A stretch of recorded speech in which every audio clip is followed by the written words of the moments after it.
আমি অনেকবার তওবা করেছি, প্রত্যেকবারই ভঙ্গ হয়েছে, তাহলে কি আমি মুনাফিক হয়ে গেছি? না ভাই, তওবা হওয়ার পর তওবা ভেঙে যাওয়াটা অস্বাভাবিক নয়। আপনারা খুশি হবেন শুনে, আমাদের রব আল্লাহ রাব্বুল আলামিনের একটা গুণবাচক নাম হলো তাওয়াব। কি নাম ভাই? তাওয়াবের মানে জানেন? আল্লাহু আকবার।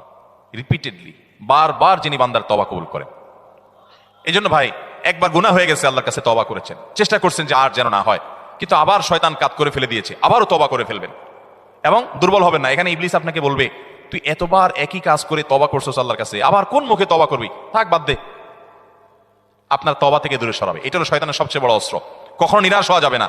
তওবা আগের বারের চাইতে পরের বারটা আরো স্ট্রং করবেন, যে ঠিক আছে আগের বারটা তওবা আমি দুর্বল ছিল, এটাকে আরো স্ট্রং করবো, চেষ্টা করবো না ইনশাআল্লাহ।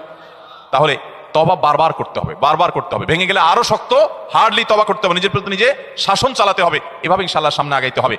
ভারতবর্ষে একজন কবি বলেছেন, আরে ইয়ে কুস্তি তো হয় অমর ভর কি, কবি ও দাবালে কবি তু দাবালে। ইবলিসের সাথে তোমার এই লড়াই তো সারা জীবনের। কখনো ইবলিস তোমাকে কাত করে ফেলে দিবে, তোমার দ্বারা গুনাহ করে ফেলবে, আবার কখনো চোখের পানি ফেলে কেঁদে কেটে আল্লাহর কাছে একান্তে।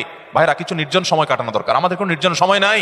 নির্জন সময় হলে ওই মোবাইলে আমরা ঢুকে পড়ি, মোবাইল টোবাইল বন্ধ করে ফেলে দিনে রাতে 24 ঘন্টার ভিতরে 5 ওয়াক্ত নামাজের পরে আগে যে কোনো সময় অন্তত 2-4-5টা মিনিট একটু চিন্তা ভাবনা করবেন, একটু নিজের হিসাব মিলাবেন, আল্লাহর সাথে কথা বলবেন। আজকে একটা গুনাহ হয়ে গেছে, আজকে একটা কাস্টমার মহিলা আসছে, তার সৌন্দর্য দেখে তাকে নিয়ে বাজে চিন্তা জল্পনা কল্পনা করেছি, নোংরামি করেছেন, গুনাহ কাজ করেছেন। কোনো কাস্টমার এসেছে, তার সাথে ফাঁকি ঝুঁকি দিয়েছেন, 2 নম্বরই করেছেন, মিথ্যা কথা বলেছেন, কিনা দর এত আছে বলেছেন, আসলে এত আসে নাই।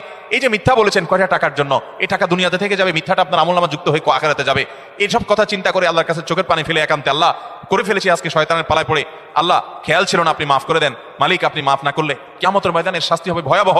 দুনিয়াতে আপনি ছেড়ে দেন, আল্লাহ মাফ করে দেন। মাফ চায়া দুনিয়া থেকে ওইটাকে নিষ্পত্তি করেন, একটু চোখের পানি ফেলেন, সেজদায় পড়ে যান, 2 রাকাত সালাতুত তওবা নামাজ পড়ে আল্লাহর কাছে মাফ চান, এরপরের দিন আরো স্ট্রং করেন। এভাবে আপনি লড়াই চালাতে থাকবেন। আরে এই কুস্তি তো হয় অমর ভর কি, কবি ও দাবালে কবি তু দাবালে। শয়তান গুনাহ কমা আপনার দ্বারা করায় আসে জিতে যাবে, আর আপনি তওবা করে চোখের পানি ফেলে গুনাহ মাফ করিয়ে তারপরে আপনি শয়তানের উপর জিতে যাবেন।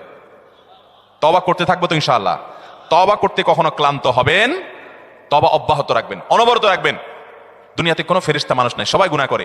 এর মধ্যে সবচেয়ে উত্তম মানুষ হলো গুনাহ করার পর যে নিজের ভুল বুঝতে পারে, নিজেকে শাসন করে সংশোধন করে সে তওবা করে মাফ চায়। মনে রাখবেন, যে ব্যক্তি তওবার শর্ত আদায় করে তওবার শর্ত কি? তওবার শর্ত হলো যে কাজটা করেছি গুনার কাজ, এটার জন্য নিজেকে নিজে শাসন করলাম। কেন আমি এত নিকৃষ্ট কাজ করলাম? আল্লাহ আমার প্রতি কত ইহসান করেছেন, কত অনুগ্রহ করেছেন, আমার জীবনে কত বিপদ এসেছে, আল্লাহ উদ্ধার করেছেন, তাহলে আমি কেন এই গুনার কাজটা করলাম? নিজেকে শাসন করা, ভবিষ্যতে না করার পরিকল্পনা করা, লজ্জিত হয়ে চোখের পানি ফেলে আল্লাহর কাছে মাফ চাওয়া। এই কাজটা যদি আপনি বারবার করেন, আপনি নিশ্চিত থাকতে পারেন আপনার তওবা দিন দিন আস্তে আস্তে স্ট্রং হবে এবং একটা সময় আপনি গুনাহ ছাড়তে পারবেন ইনশাআল্লাহ।